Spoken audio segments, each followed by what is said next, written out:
At one point in life, I used to live with one of my sisters, and we had a neighbor who was building apartments right next to our piece of property. And for those of you who've been part of construction, you know that when you're building a building, it's not just stones and cement. You need a structural engineer who is going to bring in the iron, the long rebar of iron, which is going to reinforce the beams and the columns and whatnot, just to give it structural integrity. And for those metals to be used, more often than not, they need to be bent.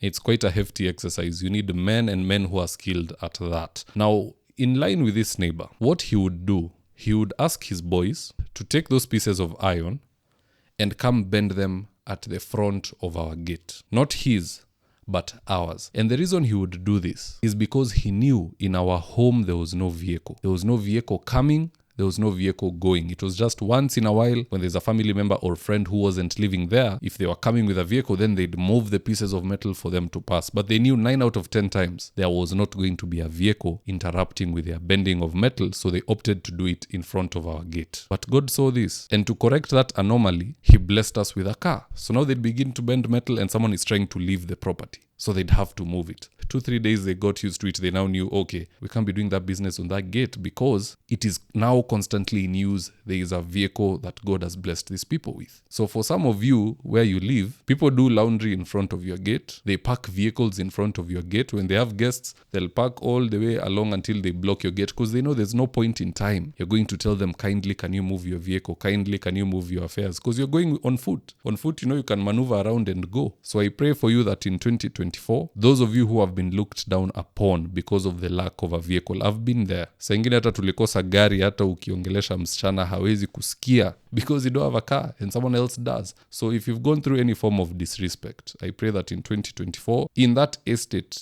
enye umekuwa ukifunguliwa gate ile ndogo na watchman, sasa ufunguliwe ile kubwa. Jameni, pita hata na Vitz, pita na Toyota Axio, pita na Benz, pita na Range Rover. These things are not just for other people. Even you as a child of God, you have a share. You've heard the deputy president saying they are shareholders. So the riches of heaven, you are a shareholder and you must claim it in 2024. Now that's it from me. My name is David Ofula. If you enjoy such videos, do subscribe on YouTube at High Altitude Ministries and TikTok, same user handle, /Instagram. And also do remember to drop your comments in the comment section below. I'll do my best to read them and to give you a response. Also, as I close the video, I think it's worth mentioning that if you have any testimony or story that's worth telling, do share it with us on 011-538-2900 and we'll either invite you to studio or we'll drive down to you and we can do the video session there depending on if you're that close to where we're at. Bye-bye.